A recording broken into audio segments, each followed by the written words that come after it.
one of the largest and oldest Latino rights countries in the U.S., has filed a formal complaint with the Department of Homeland Security over its mass deportation policies. The complaint was filed Thursday by the League of United Latin American Citizens on behalf of 27-year-old Adrian Ringo, a legal U.S. resident, they say, was wrongfully removed from the country without due process and sent to the CICOT prison in El Salvador. He has now been sent to his native Venezuela in a prisoner swap. Joining me now is the CEO of the organization filing the claim, Juan Proano of LULAC. Juan, thank you for being with us. What can you tell us about the complaint you filed against DHS, and what are you seeking? Oh, it's good to see you again, Reverend Sharpton. It's a civil rights complaint. We believe that his rights were violated. He was detained without a warrant, without an arrest, simply walking outside from his apartment to the parking lot, getting into his car to go to work on the day of his birthday. Within 72 hours, he found himself in Venezuela, in CICOT. He spoke with the immigration officers. They gave him a document to sign, telling him he had two choices: to be deported back to his home country or to see a judge. He asked to see a judge. He was never given that option. When he was put on a plane, he was told that he was going back to his home country, along with 250 other Venezuelan men. They kept the blinds up so they couldn't see where they were going. And it wasn't until he landed that he knew that he was in San Salvador, seeing other men being deplaned and being beaten as they were coming off the plane themselves. He spent 4 months in Venezuela. Significant trauma, physical trauma, psychological trauma, and we've heard even worse cases of sexual violence and even rape happening at that detention center. Now, as we mentioned, Adrian Ringo was in this country legally. He was sent to prison in El Salvador. Now he's back in Venezuela, all against his will. Why did your organization choose to focus on his case, and what is his situation right now? So he's back home. He's with his mother, he's with his family, and he has a young daughter there. There's a larger case happening with Abrego Garcia. A lot of the attention was focused on him, but within that case, there were 250 other men that were deported illegally.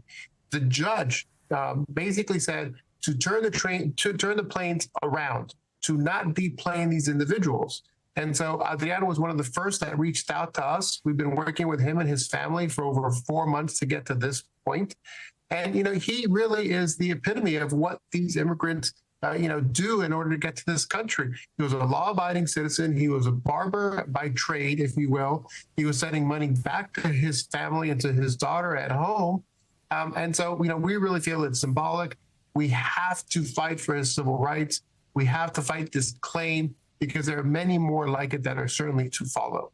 Now, flush with cash from the big, beautiful bill, Trump's FEMA is sending more than $600 million to states to build immigration detention centers like the so-called Alligator Alcatraz in Florida. Meanwhile, Trump has also signed an executive order on Thursday to push cities and states to remove homeless people off the streets and into treatment centers. It seems as if a new mass incarceration complex is springing up in front of our eyes. How do we protect civil liberties in this climate? Oh, Reverend Sharpton, thank you so much for bringing that up. They have allocated $160 billion to immigration enforcement. DHS is now the second largest federal agency, only behind the military. They've allocated $8 billion, almost $8 billion to surveillance and monitoring, being able to access data from the DHS, from the Social Security, from IRS and HHS. The use of technology and AI will allow them to basically pinpoint almost anyone in this country. That's a sliding scale here that can impact not just the civil liberties of Latinos, immigrants across the country, and even Americans as well. It's something that we have to pay very, very close attention to. The fact that FEMA's allocating $600 million. Well, you know what? Alligator Alcatraz costs $500 million, and there are no physical walls. It's literally a tent in the Everglades. It is ill-suited to house 3,000, 4,000, or 5,000 immigrants. It is set up essentially to be intolerable, and we will be keeping a very close eye on what happens there in the weeks and the months to come, especially when hurricane season comes, because we already know that it's been flooding.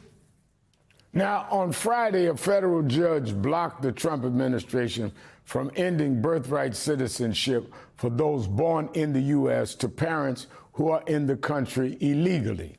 States have argued Trump's birthright citizenship order is blatantly unconstitutional.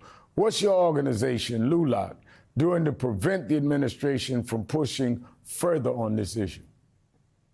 Reverend Sharpton, we filed the first lawsuit on birthright citizenship. We filed it at 11 p.m. on January 20th to fight for the rights of not just Latino immigrants, but all immigrants in the United States. He's looking to reinterpret a constitutional amendment because he doesn't want to have to actually go through the process to actually get it changed in our Constitution. Everyone has this right. He's saying it goes back to slavery and it was only meant for Black slaves, but we know that that's not true. In the ARC case, for example, it was for Japanese almost 40 years after slavery ended in the United States. He wants to take this right from everyone. And so if you're in a mixed status family, for example, if you're a U.S. citizen here, he wants to basically take that right away. And so we're going to continue to fight him. We oppose this interpretation of it. We're happy that the courts have actually really stood up for birthright citizenship, and we hope that it will stay and it will be a nationwide injunction. All right. Thank you to Juan Proano, the CEO of the League of United Latin American Citizens.